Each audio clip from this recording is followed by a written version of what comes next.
Oi, gente, então vamos continuar a aula aqui sobre funções orgânicas, certo? Então a gente parou na aula passada vendo sobre o éter, né? A gente falou lá do quebra-pedra e tal, e vocês fizeram pesquisa sobre o álcool, e hoje a gente vai ver, continuar aí com as funções orgânicas. Lembrando que função é aquela parte da molécula que dá a função para ela, que caracteriza ela de determinada maneira, tá?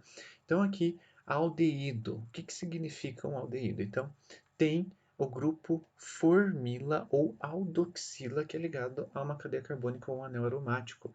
E isso daqui é esta coisa aqui, C-O-H. Isso é um aldeído, tá? Quando tem um carbono, uma dupla com oxigênio e tem um hidrogênio logo ao lado. E aqui para cá tem a cadeia ou anel aromático, certo?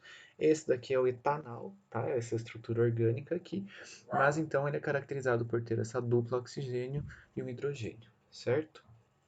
Por serem compostos muitas vezes aromáticos, a gente tem o emprego deles na confecção de perfumes. Então, o citral é um tipo de aldeído que tem toques cítricos, que vem do limão, por exemplo, né? E ele pode ser, né, aplicado de diferentes maneiras. Ele tem duas estruturas aqui, tem o gerenial e o neral, lembrando lá que a gente pode ter a dupla ligação C dupla O H, tá? Que é representado aqui por esse CHO, que não deixa de ser isso daqui, CHO, certo? Então, essa estrutura é representada pelo aldeído e geralmente os aldeídos são adocicados, eles têm sabor doce. Tem muitos aldeídos que são formados quando a gente deixa uma garrafa plástica com água no sol. O plástico ele libera esse aldeído, que tem esse sabor meio adocicado, que lembra esse plástico que fica em contato com a água na garrafa. Né? Então, os aldeídos eles são conhecidos por serem aromáticos, né? Por terem aroma e serem geralmente adocicados. Cetona é caracterizada por ter um carbono ligado numa dupla com oxigênio bem no meio da estrutura, certo? Então, assim que as cetonas se a representam, né? Então, a gente tem entre dois átomos de carbono, tem um carbono com uma dupla oxigênio, que está representado aqui por essa estrutura, né? Pode ter no anel aromático também. Então, a gente pode ter um anel aromático aqui, um C dupla O e o restante da cadeia, ou um anel aromático, C dupla O e outro anel aromático. Então, o mais importante é a função. Então, o que dá a função de cetona para as acetonas, para as propanonas, para todas as cetonas, é ter C dupla O entre dois carbonos, certo? Então, toda vez que a gente vê uma C dupla O, vai ser uma cetona, ok? Ácido carboxílico. Então, lembra lá quando a gente falou que para química inorgânica o ácido ele liberava um hidrogênio? E que na orgânica isso não importava muito, aqui está um exemplo. O que caracteriza um ácido na química orgânica é a C dupla O OH, tá? Sempre quando tiver C dupla OH na estrutura, a gente pode chamar de ácido carboxílico ou ácido orgânico, tá? Então, toda vez que tiver C dupla OH, é um ácido. A gente trabalha com ácido carboxílico em muitas estruturas dentro da química de alimentos. Os aminoácidos são ácidos carboxílicos. Os ácidos graxos são ácidos carboxílicos. Então, boa parte do que a gente consome e se alimenta são ácidos de determinadas, né, com determinadas estruturas que têm como função em comum essa ligação C dupla O OH.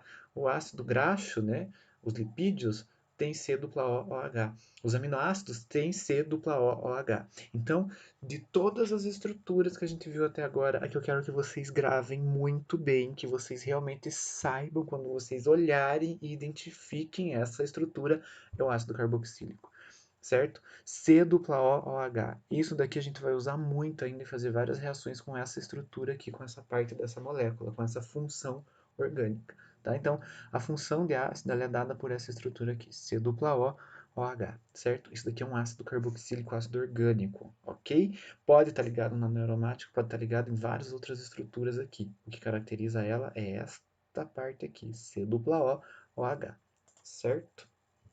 Aqui os exemplos, ó. A gente tem aqui o ômega 6 e o ômega 3, sendo que o ômega 6 ele tem ligação aqui no carbono 9, no carbono 6 e o ômega 3 ainda tem no carbono 3, certo? Então, olha aqui no finalzinho. Esses aqui são ácidos. É o ácido linoleico e o linolênico, certo? Então tem C dupla OH, C dupla O, OH. esta estruturazinha aqui, ó, C-OH, está representada aqui, e é isso que dá a característica ácida para esses componentes, certo? Então, o ômega 3, né, é conhecido como ácido linolênico, e ele é famoso justamente porque ele auxilia na diminuição do colesterol ruim, entre aspas, e aumenta o colesterol bom, que é o HDL, né? Lembrando que LDL e HDL são as proteínas de transporte, são as lipoproteínas de baixa densidade e lipoproteína de alta densidade, certo? Então, que carregam a gordura. O colesterol em si não é ruim, né? A gente precisa do colesterol para várias funções muito importantes do nosso organismo, para a formação de hormônios, por exemplo. A gente não forma hormônios se não tiver colesterol no organismo. A gente precisa de colesterol. O que acontece é que, devido ao desequilíbrio desses ácidos graxos essenciais aqui, a gente também tem um desequilíbrio nas proteínas de transporte, o que afeta aonde que a gordura vai ser levada e armazenada. O LDL geralmente ele transporta do fígado para a corrente sanguínea e acaba depositando o colesterol, né, nas artérias, e isso entope as coitadas. E daí a gente precisa do HDL para ir lá e desentupir. Quem faz essa regulação e ajuda nessa regulação é justamente o ômega 3. Por isso que o ômega 3 está tão na moda, está sendo tão vendido e tão propagado aí para a gente, né, conseguir aí equilibrar essas coisas e evitar arteriosclerose e doenças cardiovasculares, ok? Éster. Então, o composto éster tem C dupla O, certo? Então, entre essa cadeia de carbono, acontece aqui a presença de um O e na próxima já tem um carbono ligado numa dupla com oxigênio. Então, aqui a gente tem o carbono, tem um oxigênio sozinho com uma dupla oxigênio. Esse é o éster, né? Lembrando que se eu tirar esse oxigênio daqui, tiver só oxigênio sozinho, é éter. Quando ele tem dupla, é éster, certo? Então a gente substitui um grupo hidroxilo do grupo carboxílico por um grupo OR ou OAR, certo? Então, a gente tem aqui esta estrutura formada por um oxigênio, dupla oxigênio, tá? Esse é um éster. Muitos ácidos graxos podem ser esterificados pelo processo de interesterificação. Significa que eu vou pegar C dupla O, OH, né, do ácido graxo e colocar numa cadeia, né, ou colocar num glicerídeo para formar o triglicerídeo. Então, os triglicerídeos são porções esterificadas de ácido graxo com um glicerol, tá? Então, se vocês quiserem, eu posso explicar isso um pouquinho melhor para vocês, né? Os ésteres, eles são aromatizantes artificiais, muitas vezes imitam cheiro e gosto de frutas. Então, em sorvete, bala de goma, por exemplo, a gente utiliza muito os ésteres, certo? Que são aromatizantes artificiais. Então, eles imitam o cheiro e o sabor de frutas.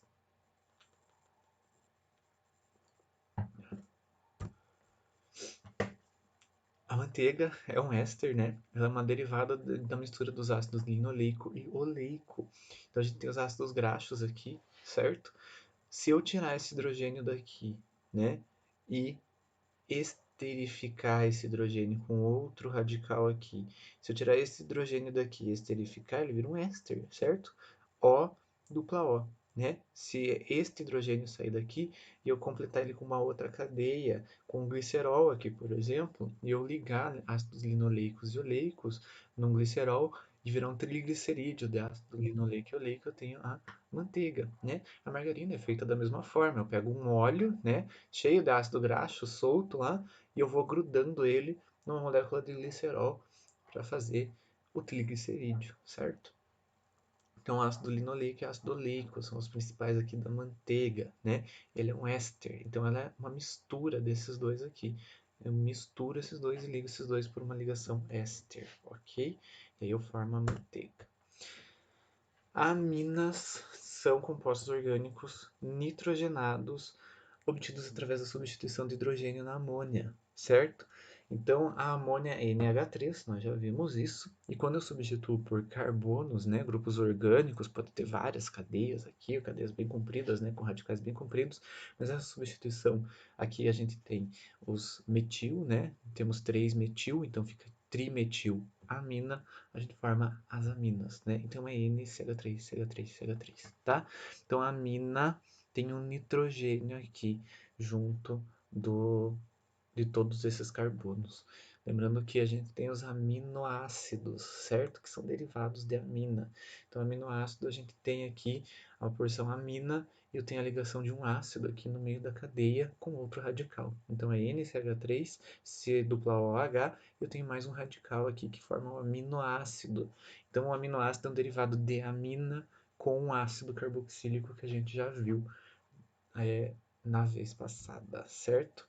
Então, aminas conhecidíssimas também tem a putrescina e a cadaverina, né? Então, quando a gente tem o nitrogênio ligado num carbono, a gente tem as aminas.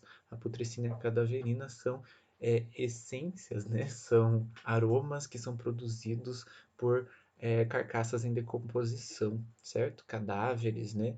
Então, a gente tem a putrescina e a cadaverina são diaminas alifáticas, então são de cadeia aberta e tem 2 nitrogênios nela aqui. A putrescina ela tem 4 carbonos e a cadaverina tem 5 carbonos, certo? Então são aminas, tá? Então a função amina é justamente o nitrogênio ligado nos carbonos aqui. Então essa é a função orgânica amina. É uma função que a gente trabalha bastante quando a gente estudar a química das proteínas, certo? Então a gente tem aqui a função amina. Função amida, a gente tem dupla ligação com o nitrogênio. Então a gente tem dupla O e N, certo? Então essa é a etanamida, tá? Então a amida, ela tem dupla, então tem D de dupla ligação, tá? Lembrem assim. Então a gente tem o NH2 e tem dupla O aqui, certo? Então a gente tem o nitrogênio na molécula e tem uma dupla com o oxigênio. Essas são as amidas, certo? Para a atividade de hoje, eu quero que vocês façam o seguinte: nós temos 6 grupos aqui de aditivos alimentares, né? Nós temos acidulantes, antioxidantes, aromatizantes, conservantes, umectantes, corantes, espessantes e estabilizantes, certo? Dividi em 6 grupos. O que eu quero que vocês façam? Eu quero que vocês vão na despensa de vocês, né, nos armários aí, vão fuçar as comidaradas aí e olhem nas embalagens. E eu quero que vocês pesquisem e achem para mim é, pelo menos um aditivo de cada grupo desse daqui. Então, um acidulante em algum alimento, em outro alimento acha antioxidante, pegou outro, achou aromatizante. Às vezes no mesmo tem conservante e tem corante, no mesmo tem espessante, aromatizante, não importa. Eu quero que vocês procurem aí e achem nos alimentos esses aditivos. Então, a primeira parte é vocês escreverem lá acidulante, qual alimento que tem, né? E vocês vão ver qual que é esse acidulante. Então, acidulante, por exemplo, ácido cítrico. E eu quero que daí vocês façam o seguinte: pesquisem primeiro o código desse aditivo. A Anvisa ela tem um código, muitas vezes para cada aditivo, às vezes não tem, às vezes vai o nome mesmo. Eu quero que vocês pesquisem sobre isso, achem se tem um código ou se não tem. Qual a função do aditivo no alimento? Então, acidulante. Qual que é a função do acidulante dentro do alimento? Quais as funções orgânicas estão presentes no princípio ativo do aditivo? Então, fácil aqui, acidulante, por exemplo, a função orgânica é o ácido carboxílico, o ácido orgânico, né? C-OH. Essa é a parte que vai dar a função de acidulante para o ácido carboxílico. Então, a função orgânica é o ácido carboxílico. Alguns outros aqui têm aminas, alguns outros têm amidas, alguns outros têm fenol, certo? Então, usando a aula passada e essa aula de hoje, eu quero que vocês pesquisem sobre isso daí, tá? Quero que vocês ainda respondam qual a importância para um cidadão saber sobre os aditivos alimentares, se é importante, se não é, e qual que é a importância de um nutricionista saber sobre os aditivos alimentares. Respondam todas essas perguntas junto aqui na mesma resposta e mandem lá no fórum para a gente interagir. Beleza? Se quiserem, eu abro uma live para a gente conversar sobre a aula de hoje e eu tirar as dúvidas que caso vocês tenham, ok? Então, para hoje era isso, pessoal. Nos vemos então na próxima aula.